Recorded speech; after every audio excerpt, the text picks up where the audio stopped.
I had gone to see a grief counselor just to ask them, what do I do? What do I say? How do I say it? I don't know how to do this. And she was very clear that you need to use the real words. You need to say death and dying and use the words, because her point, which was a good one, was if you tell your kids that their dad is sick, then they think he's going to get better. Sickness, you get better from a sickness. But then if he doesn't get better, then maybe anytime they got sick, they might think they're going to die.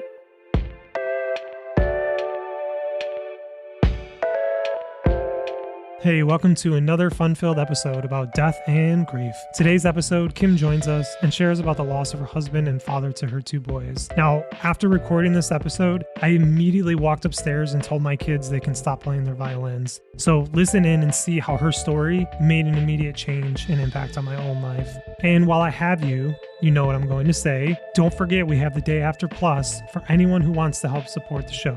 It goes a long way to help us continue to bring you the show and our guest stories.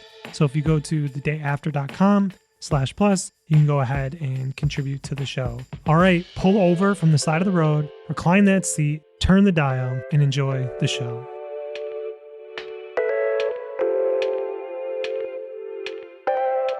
Yeah, so I'm a widow and my husband died in 2014. So February of 2014, he was diagnosed with glioblastoma, which is a terminal brain cancer the year prior to that. So on Valentine's Day of February 2013, we found out that he was terminal. He had terminal cancer and had 12 to 15 months to live. So I remember that day very clearly because it was Valentine's Day. My kids were in elementary school. And I was supposed to go to their classrooms for Valentine's Day parties, right? Like you do when your kids are in elementary. And he had been complaining. He'd been sick for, a couple of days. We thought maybe he had the flu. He'd been not feeling well. He was in bed for a couple of days. And I'm thinking, when is he going to go to the doctor? Like, why are you staying in bed for so long? Like, you're not feeling well. You should go get checked out. He wouldn't go to the doctor. But the morning of the 13th of Valentine's Day, he woke up and he was giving me a card that he had written to me on Valentine's Day, the night before, but he couldn't write his name. So he hands me this card and I see like squiggly lines where his name should have been. And I was like, this is bad. We need to go to the doctor. So we did. We literally went to the family doctor and he said, what are you doing here? You need to go to the emergency room. So it was just kind of like a blur. Like the morning was, okay, I'm going to go to the Valentine's parties at school. Then I see that my husband can't write his name. Now we're on the way to the emergency room. Very strange set of events. So by the time we got to the emergency room, his doctor thought maybe he had meningitis or something, but we just didn't know. So we go in, they do some CAT scans because of his symptoms with the, confusion and headache and stuff. And they come back and the neurosurgeon on call said, you have glioblastoma. Well, I didn't know what that was. He didn't know what that was. So we're like, what does that mean? Well, he said, you have 12 to 15 months to live. Please treat each day going forward as a gift. Oh my gosh. Oh my God. So we just sit in this hospital room like, what just happened? We don't understand what's going on. What do you mean you have 12 to 15 months to live? I have no idea what glioblastoma is. Never heard of it before. So he needed to have surgery. The doctor was emphatic that he had to have surgery to remove this tumor. But the reason is that it's terminal because it comes back. So even if you take the tumor out, it will grow back again and it's in your brain. So there's certain lines they can't cross and they can't get all the tumor, out altogether. So at the time, my husband was self-employed. He owned a chemical business here in Metro Detroit. So he sold chemicals to the metal processing industry in Detroit. Well, we find out that he needs to have this surgery and he's afraid he's not going to come out of it because they're going into his brain. So he says, you need to take over running the business. You need to take over my business and I'm going to give you all the information that I can in the next week. His surgery was scheduled for a week out. And then you can take it over. And I was like, what's happening? I'm not sure what to do with this information. But it was so fast, you guys, because we didn't know he was, that sick. Then they give him literally like a countdown to death. Then he has to have surgery on his brain that he may or may not come out of. And he runs his business. So he says, you need to take over. So I was like, okay, I don't even know what to say. But I've said this in other instances too, with you don't tell a dying man no.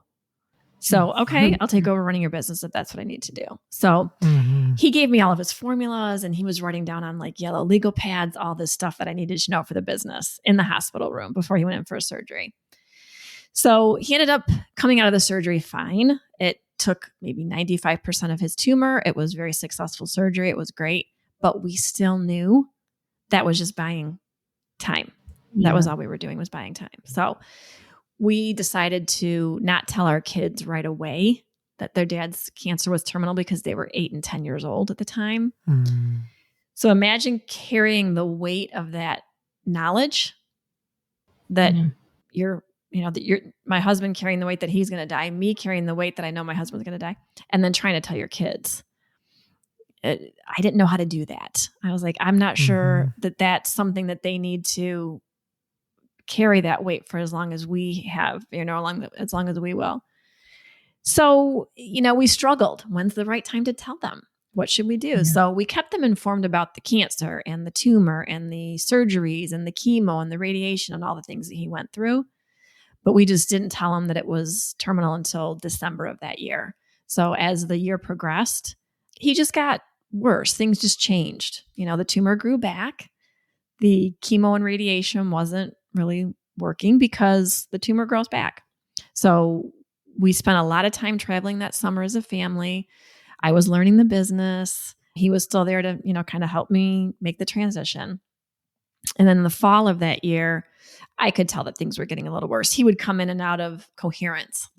He would stare off into space some days and then some days be completely clear. So I knew that there was some significant changes happening. And I asked his doctor, at that point, like, what are we looking at? Doctors don't want to tell you any specifics. Like, no, never. Always got 2 months. So I would always tell the doctor, I'm not going to hold you to this. I just need to know what to expect. Like, is this the beginning of the end? How does this work? So he had said at that point, it was probably just, a couple of months for him, just because of the way he was acting and talking, and none of the medication was really working. So December of that year, we decided that we needed to tell our kids because his personality was changing also. He'd be very aggressive and mean some days. And I think that was the tumor talking, not my husband talking. And then the kids would be upset because their dad was not acting like their dad. So in December of that year, I sat him down and we talked about it. I said, we have to tell the kids, because my fear was that they were going to harbor some serious guilt if they were in turn angry with their father for what he was doing or how he was acting without knowing the truth. And then that would haunt them for the rest of their lives. Right. So I'm trying to balance like what's best for everybody, at this point. So we did end up sitting them down and telling them in December. And I had gone to see a grief counselor just to ask them, what do I do? What do I say? How do I say it? I don't know how to do this. And she was very clear that you need to use the real words. You need to say death and dying and use the words, because her point, which was a good one, was if you tell your kids that their dad is sick, then they think he's going to get better. Sickness, you get better from a sickness. But then if he doesn't get better, then maybe anytime they got sick, they might think they're going to die. Crazy how you have to be very specific about, because kids, adults conjure stories too, but kids need that specificity. So I practiced what I was going to say, how I was going to say it. We picked the day to sit the kids down. And when we did, it was after dinner one night, and we sat them in the living room, and I started to say the words that your dad's tumors, not going to go away, and he's never going to recover from this. It's never going to get better. And I went to say, and my kids, of course, are asking, well, what does that mean, Mom? What do you mean he's not going to get better? What does that mean? So all the things that I practiced saying, I couldn't say. Yeah. They didn't come out of my mouth. So my husband finally said, it means I'm going to die. He had to say the words that I literally could not say. I opened my mouth, nothing came out. So he said it. I wanted to spare him that, and I couldn't even do that. I did not want him to have to say the words that he said, but that's the way it went down. So the kids obviously were very horrified and confused. And again, what do you tell 8 and 10-year-old kids? Like, Yeah. I still can't wrap my head around it this many years later. I'll never forget that day, or the sounds of, the wailing coming out of my kids' mouths. So from that point on, we just tried to stay as normal as possible, which is, no small feat, because at this point, now that the kids know, they want to know when it's going to happen. Yeah. Well, this was in December, and my husband's birthday was in December. Of course, it's Christmas and everything else. And so I would get all the questions. Mom, do you think Dad's going to die before his birthday? Do you think Dad's going to die before Christmas? Do you think he's going to make it to New Year's Eve? I don't know. At that point, I didn't know. So this is why I didn't want to tell them much sooner than we did, because that would have just been their primary concern and fear. And that would have overtaken their lives if they knew any sooner than we had told them, because I knew he was on the decline. So that was in December. And then January of 2014, he was getting progressively worse, but he fell down the stairs in our house. So one night we had gone to bed, my kids and I had gone to bed. He stayed up. About an hour after we went to bed, my older son came into my room and said, I heard a thud. I heard something happen downstairs. I think something's wrong with Dad. So we went down to our main floor and I didn't see him. And we opened the basement door and we thought he had gone down to the basement. I think he fell down the basement stairs, trying to go downstairs. But he was at the base of the basement stairs and in obvious distress. So I had to call 911. And they took him to the hospital. He had an acute subdural hematoma, which is, I don't know if you know what that is, but they have to take off part of your skull to reduce the swelling in your brain. Oh, wow. It's a pretty intense surgery, but under normal circumstances, people don't always recover from acute subdural hematomas. And he was already, on the decline. So that was the beginning of the end when he fell down the stairs. So for 2 weeks, he was in the hospital and he was on a ventilator and, feeding tubes and all that. And he finally came off the ventilator, which was shocking to me that he came off that on his own, but he still had the feeding tubes and he was still being kept alive by artificial means. And part of his advance directive asked that he not be kept alive by artificial means. So, and we had that prepared long before he was even diagnosed. We'd had all those documents and estate planning, all that stuff done. So in the hospital, I had to make the decision to take him off those life support, life-giving machines and bring him home with hospice. So about 2 weeks after he was in the hospital, we brought him home with hospice and he was home for 4 days and then he passed away in our house. He died in our house, but he was surrounded by his family. He was surrounded by me, his children, his parents. He was where he wanted to be. He was home. It was very peaceful. But that was, the only thing that I could do for him at that point was just, there was nothing else that we could do. I just had to bring him home and just explain to the kids that, and again, for 4 days, how long do you think he's going to last? He wasn't eating. And my fear in the hospital, he was hooked up to a feeding tube, and his parents' fear too was, if we remove that, we're essentially starving him. Like, how do you wrap your head around taking those out of a person, But the nurse, very sweet nurse, and she said, you're not starving him, you're starving the tumor. So when you get some of those medical professionals that can help you put that in context, it's priceless. You don't always get that help from some of the doctors and nurses, but when she said that to me, I was like, okay, I'm doing the right thing. I can take him home. I can take him home with hospice. Yeah, there's so many parallels to what we did. So my wife was at home with hospice. It was 5 days for us. And hearing you talk about telling your kids, it just brings back, I remember the moment. I actually took a photo of the moment that we told them. So my wife battled for 5.5 years. So it was a lot longer. But we had them, they were, I don't remember the ages, but they were around the age of your children. My youngest was younger than, he was maybe 6. But we had them involved in the whole process of it. So when she was losing her hair, we had them pull their hair out and we kind of just made it as normal as it possibly could be. But I do remember when we found out that her cancer just in 2020 just spread everywhere. She had 17 or 15 or 17 tumors in her brain. It was in her lungs, bowels, liver, back. I mean, everywhere. And it was like clear that she wasn't going to make it. And it was the same thing. We're like, okay, well, the kids knew that she had cancer. The kids knew that she wasn't going to recover, but that it was an ongoing battle. But yeah, it was the same thing. We're like, okay, we got to tell them like, hey, we're going to try to get through the holidays, but it's not going to be long. And yeah, and I remember telling them, and I ended up taking a photo of it. And it's interesting to see how each child reacted. I have 3 of them. And it was really telling with how they dealt with the whole thing. But I am curious because I just had this experience where I asked the kids maybe a month ago, maybe sometime this summer, like, hey, do you remember the conversation we had when me and mommy told you that she was going to die, that like she couldn't fight anymore?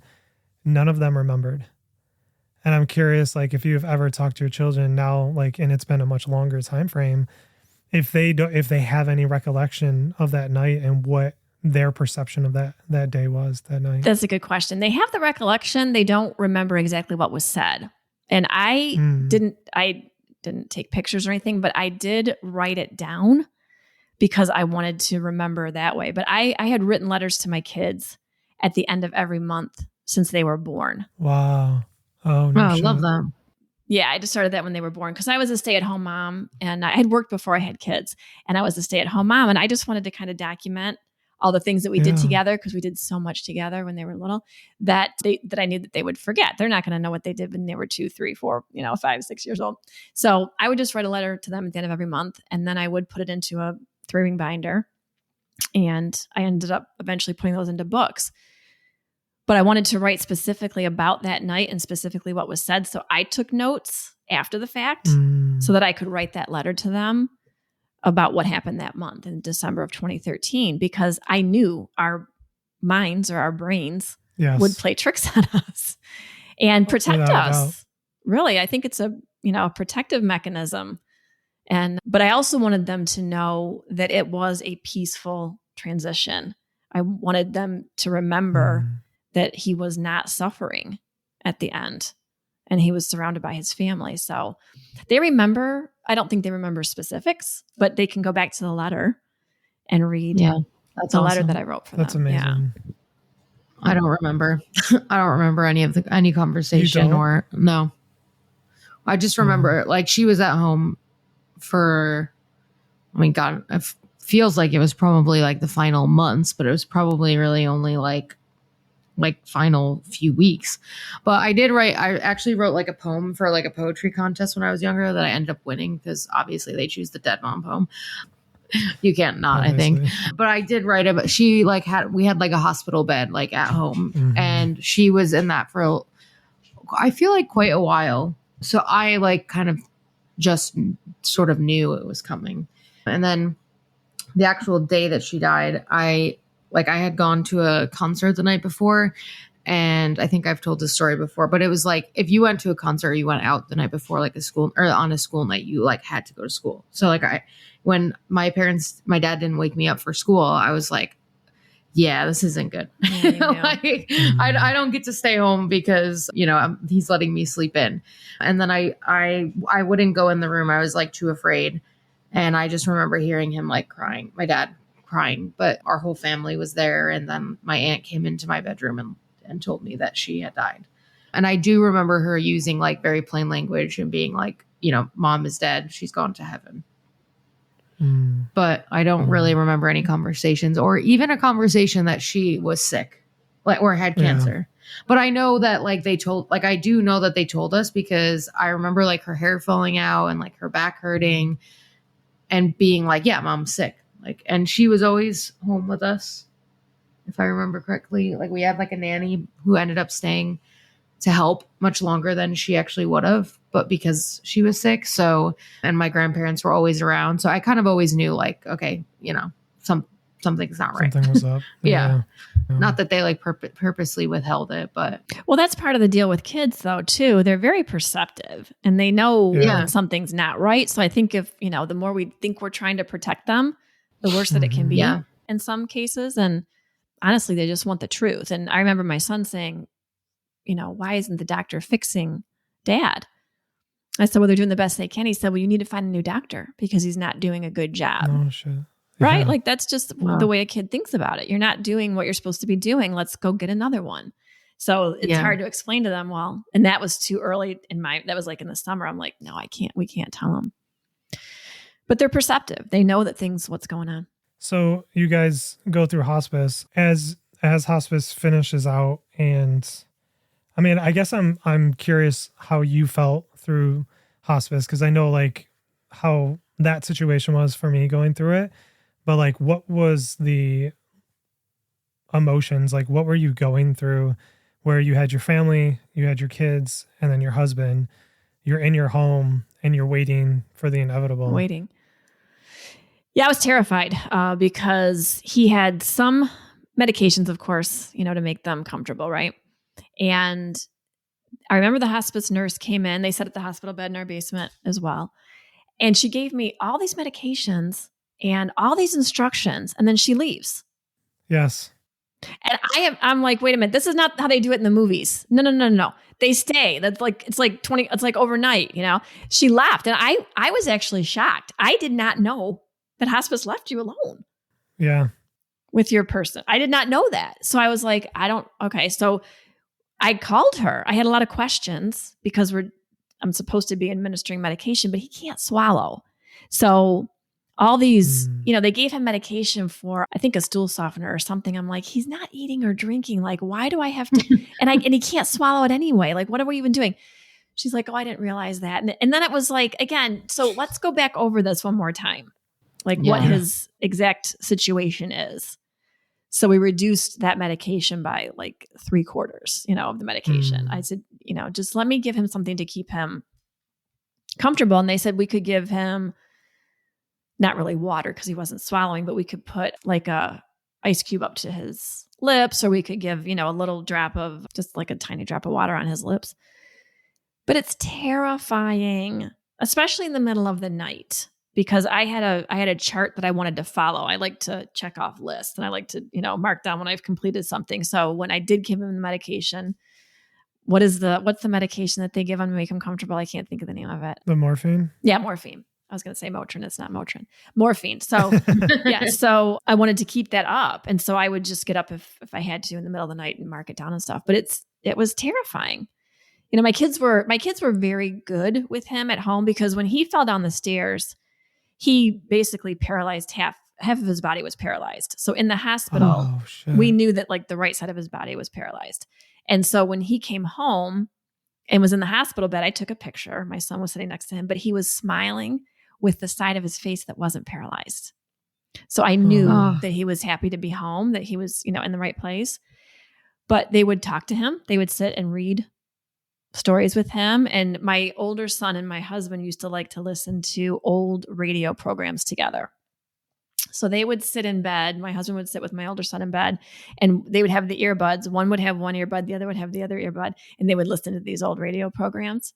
So he did that my older son did that with his dad in the basement, just put the earbuds in and listened to the radio programs with him. And then my younger son he was only 8, but he was very concerned that Dad was getting the medication on time. He kept me on my toes. He was like, did you do this and this and this? And I'm like, I got it. It's just like his mom. Exactly. I'm like, we're good. So then his parents came over and I would give them time alone with him too, obviously. And the night before he died, I was up in my bedroom sleeping. His mom was down with him. And so then she came to get me in the morning at, 5 a.m. or whatever. She said, I think he's going. So in my mind, I made it downstairs as he was taking his last breath. Wow. Whether that's true or not, honestly, I can't tell you for sure. That's what my brain said, that I made it to him as he was taking his last breath.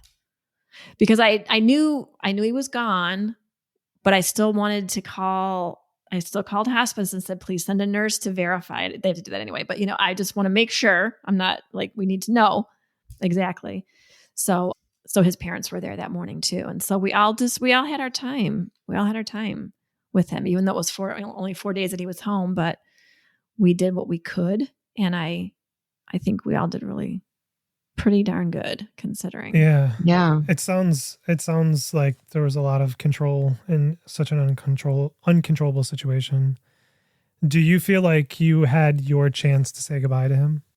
I do. And honestly, because we knew that this was terminal and he was going to die, there was really nothing left unsaid between us. From me taking over the business, and I was 44 when he died. So he was very clear in our discussions that he didn't want me to be alone. Like, he was very clear, and you need to date, you need to get remarried if that's something you want to do, but just don't be alone because you're too young to stay alone for the rest of your life. So it's kind of remarkable. Like, I watched him that last year in just complete awe, because I'm honestly not sure I could have been as gracious as he was, knowing what he knew. But he wrote a letter to all of us. He wrote a letter to me. He wrote a letter to his children. He wrote letters to his best friends. And then he actually wrote a letter. So he was diagnosed in February, and he wrote a letter in March or April, not too long after his diagnosis. He'd already had the surgery, so his mind was clear again. And he wrote a letter that we ended up reading at his funeral. But it was basically a goodbye letter. It was a goodbye letter thanking everybody in his life that he wanted to thank for having made an impact on him and giving him, a good life that he wanted. So he told me he wrote the letter. I just didn't. He said, I don't want you to look at it yet though. I'm a writer. Wow. I'm like, he's like, don't look at the letter. Don't look at anything. Don't make any comments on it, or, try to edit it. No notes. Yeah. No. So I didn't look it up. And then in the fall, I thought I better go find that letter before it gets to the point where I don't know where it is. So I did pull it up, and I was astounded at his clarity, all the people that he was thanking, and just basically saying, I've had a really good life. And I just want you to know that I've had such a good life, and I appreciate all of you being in it. It was just, it's hard to explain how you can do that. I just don't know how you can do that. So again, I'm not sure I would have been as gracious as he was, but we had lots of conversations. So there was really nothing left unsaid. Yeah. We got to say everything that we needed to say to each other. That's amazing. My wife was the same. She would constantly talk to me and the kids about me dating, finding somebody. There was even one night, like as her disease was progressing, where she was like, do you want me to help you find somebody so you have them before I go? Right. And it was the same thing. I just like watched her, and I'm like, how could you like possibly just be so gracious? How could you just be so thoughtful and have such clarity and selflessness? And it still blows me away to this day. And we would say everything. We talked about everything. But in hospice, because I was so focused on the family and her and making sure that everybody else is okay and taken care of, and then obviously all the emotions that I was dealing with, I still regret that I feel like I didn't have a chance to just actually sit down and say my final goodbye to her. And it tortures me a little bit. I'm not sure that even if you did, it would still be okay in your brain. Right. Yeah. Right. Because we think possible. we think we should have done all the shoulds. Even if you did everything exactly the right way, you'd still have that thought in your head just because we like to torture ourselves. All the time. Yeah. There's definitely I look back at every moment where I was like, oh, I should have been better in that moment. I mean, that's definitely natural. Well, I'm going to tell you right now, like when he was sick, I was learning the business, which I'm not a chemist. I don't know anything about chemistry. I don't want to know about chemistry. I'm not a math person, and we have to change, gallons to pounds. And it's like, I'm not even sure what that means. Oh my God. I don't want to know any of this. So, but I was just, again, you don't tell a dying man no. So I'm learning how to run the business, but I was a technical writer and, before I stayed home with the kids, and I trained people on software programs and whatever. So a friend of mine was working for a company who needed some help editing some online training modules that they were doing. So as my husband is dying, and as I am learning how to run his chemical sales business, I decided it's a good idea to edit some of these, journals also, because this is my point about, when we think back of things we would have done differently. I could not sit with death every single day. Yeah. I couldn't. So I needed a break. I needed a mental break. I mean, I'm raising the kids. I'm still involved in their school. I'm running the business. I'm taking care of him, helping his parents and all the things. I'm like, I need believe it or not, extra work for me is sometimes a mental break. It's not doing anything. It's doing more. And that can just to get me out of my head. So I did that for probably 2 months, maybe 2 months, 2 or 3 months of just, I need, 3 to 4 hours to just go to my computer. And so I often wonder if that was wrong. Like I should have spent more time with him. Well, I spent every day with him, literally every day of that last year with him because he couldn't work and he couldn't do anything else. So was it wrong? Was it right? I mean, we can torture ourselves till the end of time. Yes, we can. 100%. But that's what I needed to do in order to get through my reality. Yeah. So. Yeah.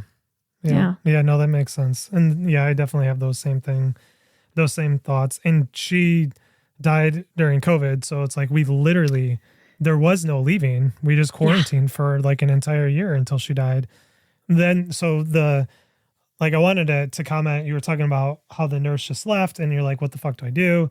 So we had a similar situation where the nurse came over, got it all situated. Ashley's dad, who was there actually to help, him and my sister were taking care of all the medication because I just couldn't do it. Yeah. I couldn't bring myself to administer the medicine. No, I understand that. So in the middle of the night, we noticed that she started getting agitated, like she was in pain. So I called the hospice nurse, the office, and I was like, hey, this was what was prescribed for morphine. Is it okay to do more? She seems like she's in pain. I'm like really scared. I don't know what to do. And their response, and I'm not lying, was call us when she expires. Holy moly. Yeah. And I was like, wait, what? I'm like, I don't know what to do. Like, how do I make her okay? Is it okay to give her more? And they're just like, just call us when she expires. So I got off the phone and told everybody. Everybody was obviously livid. So my dad called back like an hour later, half an hour later, same thing. It's crazy. Wow. Like, it's just insane. It is insane. It's like I said, it's not like the movies. It's not like you think it's not. No. You would think that those, like, of all healthcare professionals, that those people have the best bedside manner. Like, right? I know. That would be like, if they don't have bedside manner, where the heck is the bar for like any sort of bedside manner? Well, it's true. And to your point about administering the medication, the hospice nurse told me, well, if he's agitated, just give him more. Well, how much is more? Like, am I going to kill him if I give him 3 times the amount? Like, you don't know. We'll just give him a little bit more. What does that even mean? A little bit more? Like, you have to be like, tell me what to do. Yep. Yeah. Yeah. It's wild. It is absolutely wild. So I guess all that happens and then he passes away and you kind of go through that. What is this first? So you said 2014. Yeah. So you're some years out. What does the first few years look like for you? And what is your reaction to becoming widowed? Shock is the reaction. I knew it was coming, but even though people say, well, at least you had time to prepare, nobody can prepare for death. Nope. Yeah, no. It doesn't matter how much time you have. So it was shocking, and I was still running the business. And so in my mind, I thought, well, I'm just going to run the business until I can find something else to do, because now he's gone. I don't have to worry about, him thinking anything about it. But I was also felt very guilty about even thinking that, because then I started this crazy train in my brain of, if I sell the business or I get rid of it, then I'm, he's dying all over again. So I'm kind of keeping him alive a little bit by running the business still. And, it was a small business. And so his customers had stories about him, and I learned, things about him through them, and they learned things about him through me. So I really struggled in the beginning with, I didn't want to do this job, but it was, I had customers and they were paying the bills, and I was flexible and be able to, be home with my kids. So that was the rationale of keeping it. I always had the idea in the back of my mind that I would just go get a writing job or, software training or something somewhere. I never did. But anyway, so the first 2 years, I basically took my kids all over God's green earth. We traveled a lot in those first 2 years. That. So we had originally gone to Alaska because that was on my husband's bucket list. And I told him, I said, I'm going to take the boys to Alaska and we are going to take some of your ashes. So we put his ashes in several different places, our favorite places and his favorite places. So we said, we're going to take some ashes to Alaska. So I couldn't plan an Alaskan trip like that on my own. So I ended up going with a tour group, like a family small tour group. And it was all planned for us. But I told the boys, let's just take the ashes. I don't know where they're going to go. I don't know where we're going to put them, but we'll know when we see it. So this was a biking and hiking kind of a tour. And so we were hiking through this trail, and we come up to this beautiful body of water. It's called Ptarmigan Lake in the Kenai Peninsula in Alaska. And the boys and I look at each other and we're like, this is it. This is where we have to do this. So nobody knew what we were doing. We kind of went off on the side and just said a little thing and put his ashes there. So that was a very cathartic and good trip for us. We had a mission. We also got to have a little bit of fun and not be at home. Yes. And everything was, a little bit lighter for us in Alaska. It was actually an amazing trip. So then we came home, but we had like a family wedding in San Francisco that year. And we visited my sister in South Carolina, and we went to Washington, D.C. The year after that, we went to Yellowstone. I was just like, boom, boom, boom with my kids. Let's just go. And plus all the places around Michigan that we wanted to go. Well, I think I was literally trying to run away from grief, if we're being honest, right? I'm literally dragging my kids all around the country, but I just didn't want to be home. I didn't want to be home. Yeah. I didn't want to be there. I didn't want to have to deal with it. But grief eventually catches up with you. So you cannot outrun it. I thought I could. Nobody has since the dawn of time, but I thought I could. Like, I was convinced that I was going to be the one to outrun it, right? Like, I can do this. I can do this. But I got exhausted with all the trips, physically and mentally exhausted. So I decided, okay, I have to really kind of face what's going on here. So we stayed home, not a ton, but more. We stayed home a little bit more after that, and just kind of tried to get into our routine. I continued running the business. I was home with the kids, flexible, got to be at the bus stop, got to go to games after, football games and whatever, wrestling matches. And I ran the business for 8 years. So it just kept going and going and going and going. And then I decided that I think I had guilted myself long enough to run the business that it was time that I got to do what I wanted to do. Mm-hmm. So in 2021, I sold it, but it took a lot for me to get there. It took a lot for me to get to that point. Mm-hmm. And I just didn't want to have to deal with it, because then it would just, like I said, be like him dying all over again. And he built a legacy, and I didn't want to be the one to end that. But one of our customers that we had ended up buying the business from me. So I knew it went to that's awesome. Good hands. Yeah. So, and they were very good to me when I took over running the business. And so they knew how much I struggled with it. So we just came to an agreement, and they said, we'll take it over and we'll keep, Mark's name alive. And so that's amazing. What are some of the things that you did to get yourself to a position where you can sell it emotionally? Well, just a lot of self-talk. I mean, I told myself a lot of stories in my brain that this was bad and that, he'd be disappointed, which is not true, because he literally told me before he died, if you need to change course, change course. Like my kids took piano lessons is another example. And my husband started them with piano. I did not take my children to piano lessons. I did not want to take them to piano lessons. So when he started them when they were 4 years old, and he said, I'm going to do this. I said, great. I don't want any part of it. Right.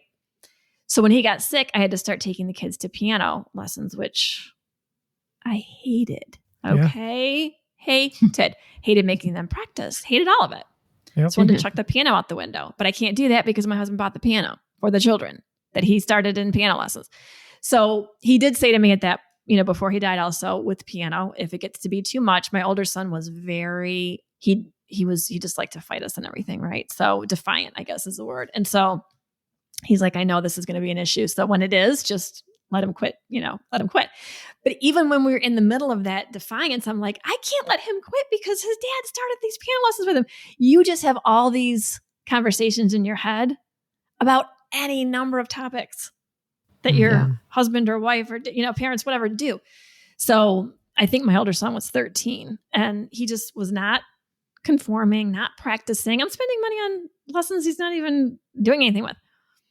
And I'm getting on his case. And finally he said to me, he's like, how much longer do I have to take piano lessons from my dead dad? Wow. Holy shit.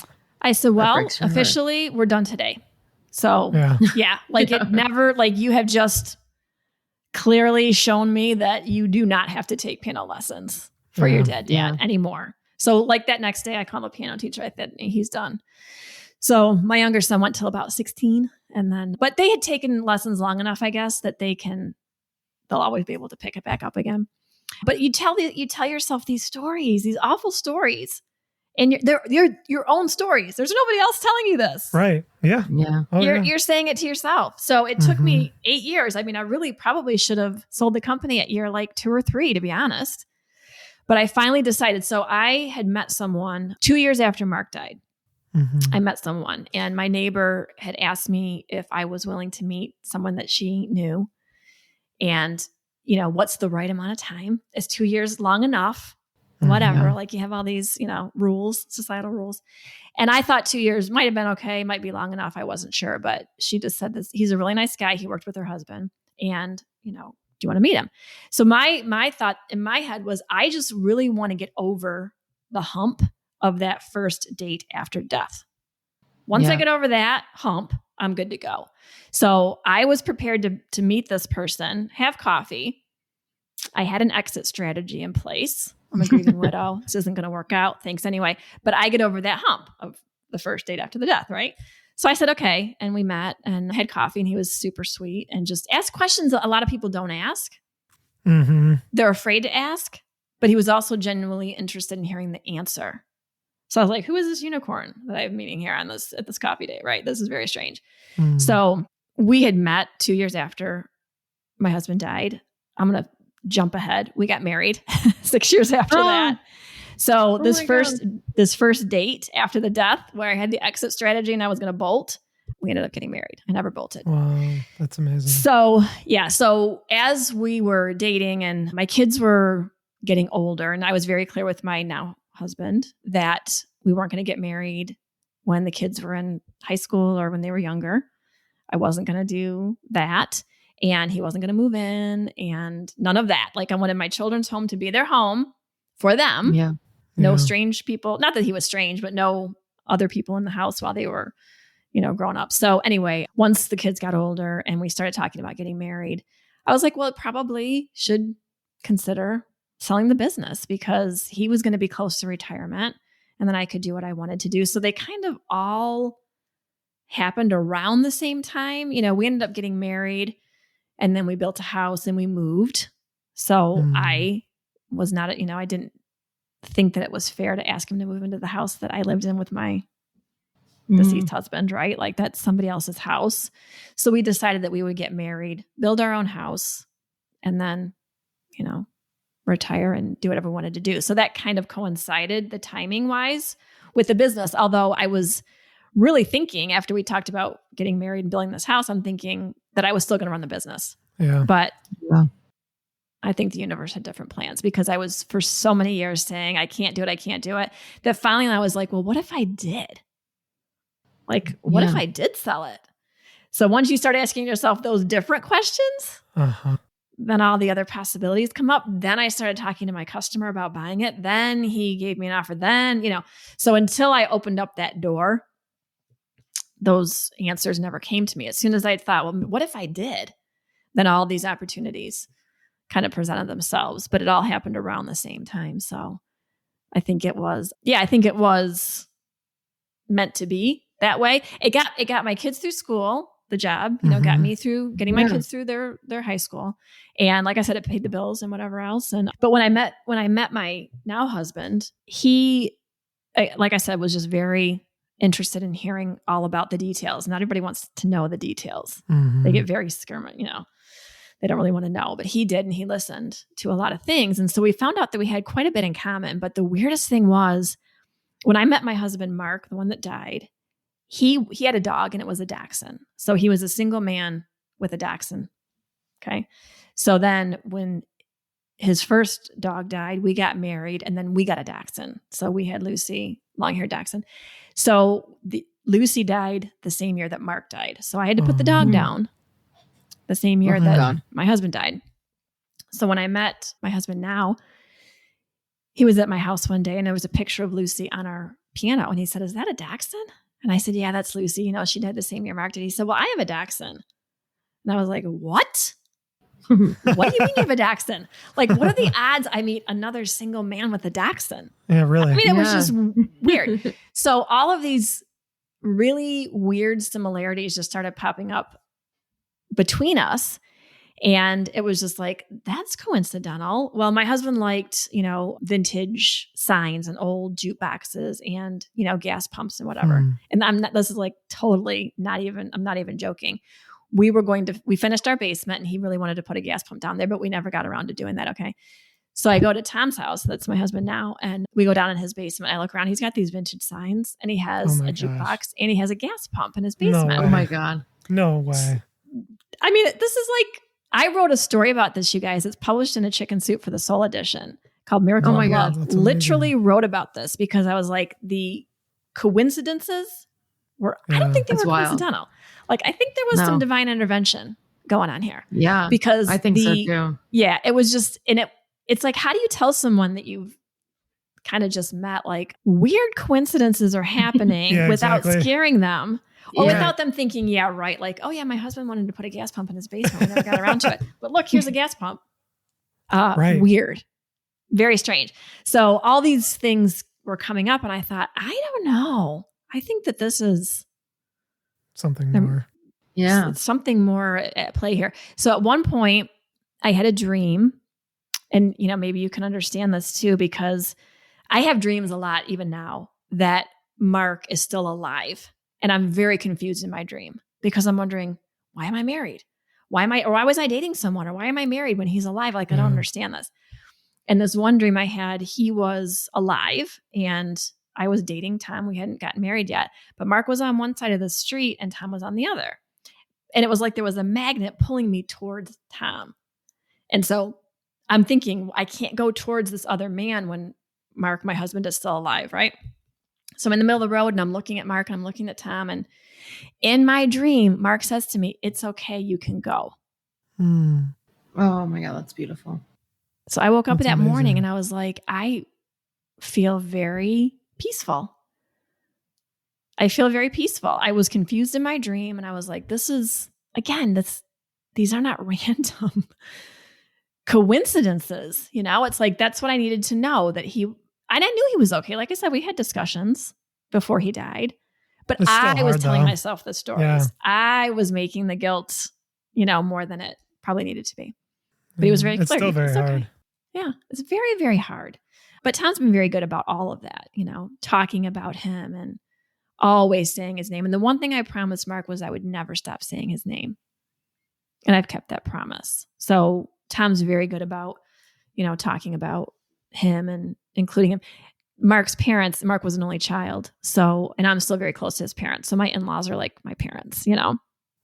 They have welcomed Tom with open arms. He's invited to all the family gatherings even before we got married. They, you know, my mother-in-law's always out shopping for his birthday presents and, you know, all this kind of stuff. Like, they have welcomed him with open arms and him with them too. So he's like, he just kind of slid right in there. It's been very nice. Yeah. So you mentioned the dreams. You've had a lot of dreams. It sounds like you've been dreaming about Mark.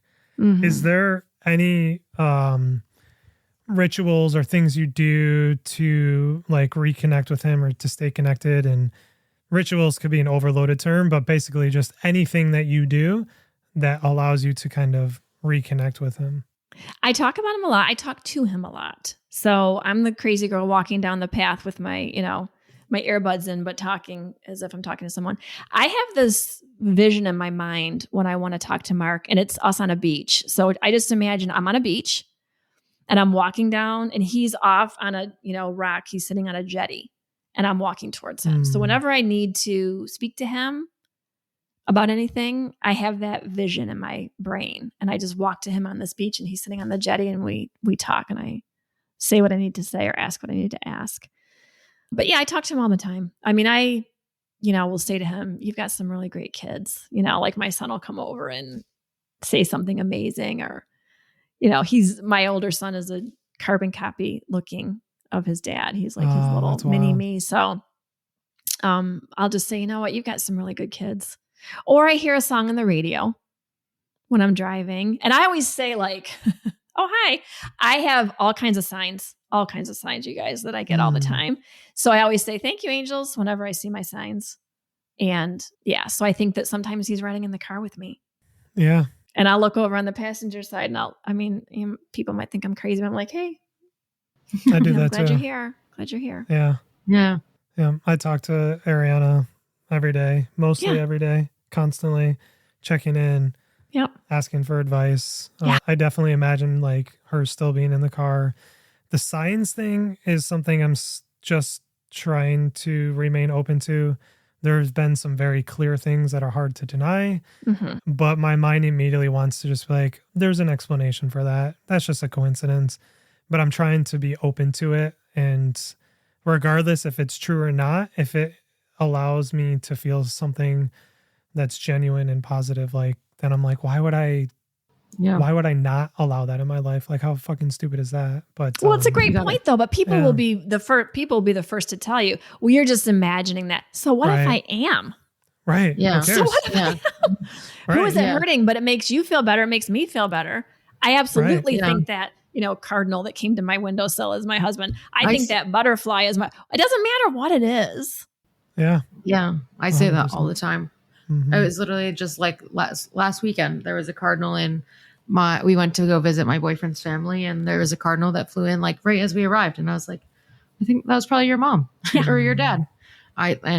I'm like, oh, yeah, to your point, like, who cares? Who cares? You should we start asking yourself the question of like, what if it isn't a coincidence? Then what it if is it isn't? A sign from but the thing is, once you do open your mind, then your brain likes to show you evidence. And so you start seeing more things, right? So then you start making those connections. We saw hearts a lot. My younger son actually did. He was 8 when my husband died.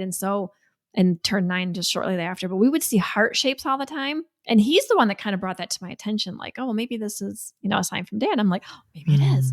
Well, then once I opened that up in my brain, I saw hearts everywhere.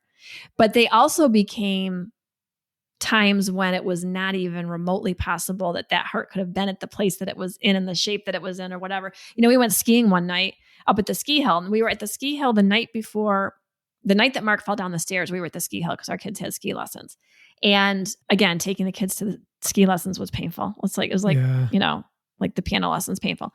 And so I took out the hand warmers and the toe warmers and took them out of the packages and threw the package on my counter and take them to the ski hill, come back and go to bed. Well, the morning I woke up, the packages were in a heart shape on my counter. No way. Now, it's not as if I set them down in a heart shape. Right. I threw them on the counter, whatever. They were in this. I've got pictures of all these things too, by the way. I've taken pictures of all these, but it was in a heart shape. I'm like, that's not coincidental. Mm-hmm. Yeah. It's just that's not. Amazing. One night we were driving home it was in February. So Mark died on February 2nd. And so my kids and I, every February 2nd, we go out and have cheeseburgers in honor of their dad. Okay.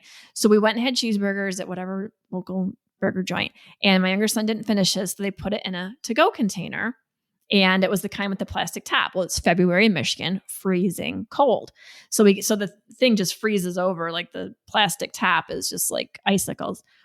But as we're driving home in the car, we see a heart shape on the top of his to-go container. No way. I mean, I've got pictures, you guys. Like, I'm seriously, like, these are all. That's amazing. It is. So you just like, that's okay, amazing. I see you, just whenever, whenever stuff like that happens. I'll tell you one more quick story because this was kind of amazing too. I was walking and it was wintertime and I had these gloves on. They were red gloves. And I put them in my pocket and one of them fell out because I wasn't wearing them the day. And one of them fell out. And so it was really windy that day too. The next day I go on the walk. I can't find the glove. I figured the wind has taken that glove miles from that point because it was so windy and whatever. So I'm walking on this path and I see a car that had been in an accident. So it looked like it had run into a tree, but it was crunched.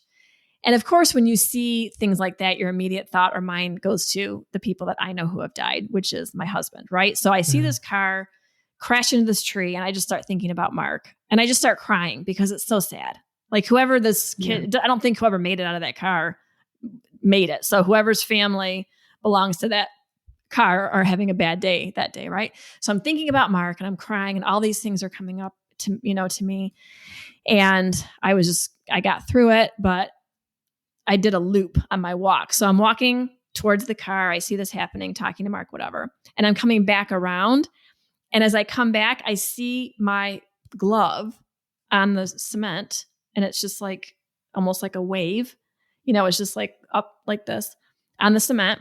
Now, it wasn't there when I walked past it to go on my route, but I'm talking to my husband and I'm crying and I'm missing him or whatever. And I come back and that glove is right in the middle of the sidewalk that I just walked past.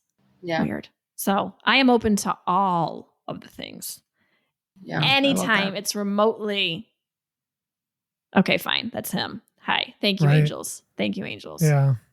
Yeah. I definitely am allowing myself to see a little bit more and just accept it. Yeah. I don't want to keep you over time, but we do have one more question. What advice would you give to somebody who was in your shoes?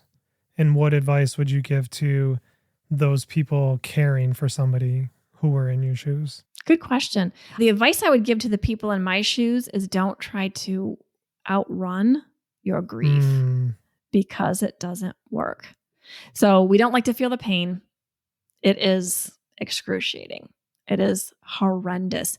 But honestly, you guys, I did not really start any sort of healing process until I allowed all of those feelings to come through. So I really did not want to feel the bad feelings. I tried really hard not to do that. And it takes its toll on you physically, mentally, all of it. So I think the advice is just, allow yourself to feel it. You don't know how to, I always say I didn't know how to be a widow until I was one. You don't know how to be a widower until you are one. You don't know how to deal with your parents dying until they die or siblings. So you don't know how to do this, but just allow yourself the time to learn how. And grief needs an outlet. It needs to be heard. And if you ignore it, then it's just going to get louder and louder. Oh, yeah. Yeah. So that's my advice to people in my shoes is just let the grief be what it is and feel all the feelings. And to those that are supporting, one thing I like to say is try not to minimize their feelings. So a lot of times people would say, well, at least you had a year with him. Yep. At least you. And I was like, if anybody else says at least, I am not responsible for my actions because that is literally completely unhelpful. So I don't like any sentences that start with at least. And it's just don't minimize, I mean, I would have people compare my husband's death to their child's, deadbeat dad. Well, at least you're not dealing with a deadbeat dad. Okay. So, yep. Oh yeah. Mine's not coming home. I know the deadbeat is a deadbeat, but there's always a possibility of potential reconciliation or he could change. Yeah. Mine literally is not coming home. Yeah. So, those comparisons are just the at least. So I think just, for those that are supporting widows is just don't minimize their experience, please. Oh, yeah. It's a lot. Say it again. Say it again. Yeah, seriously. That's like fucking spot on. Yeah. That's amazing. Just talking about kind of outrunning grief and, just not, not stopping. My boyfriend's dad actually died when he was 7. So we both lost a parent before we were 10. And his mom actually always tells me like, the one piece of advice she had got was like, just keep him busy, do all the things, and I mean, it's still fucking evident today because the man does not stop. Like we're always doing something. And sometimes I have to be like, this Friday, we are doing nothing. Yeah, exactly. But how did your boys like have a similar feeling? Like did they ever kind of say like, Mom, why do we travel so much? Or did they ever kind of vocalize that or feel that way? No, they didn't really say anything. I do think that they were tired too. I mean, I could see that I was taking its toll on all of us. They didn't know what to think, honestly. Mm-hmm. They just were just gobsmacked. They just didn't know what to think or what to do. And everything changed. Like I said, I was a stay-at-home mom before my husband got sick. And so I was at all the school events and I was, I did the yearbook for the elementary school and took the picture. I mean, I did everything. Volunteer of the year, PTA, blah, blah, blah. Then he got sick. I took over running his business and then I'm not home all the time. And then they're left to fend for themselves sometimes. And we're eating, macaroni and cheese dinners where I used to make, dinner. So they didn't know what to think, honestly. And they just kind of were along for the ride in the beginning and just didn't know what to do. We appreciate you so much coming on. It was, amazing to hear your story. I feel like there was a lot more that we could have gotten into, but we're really grateful for you to come on and to share. So thank you so much. Thank you for having me. I enjoyed talking to you. Thanks so much.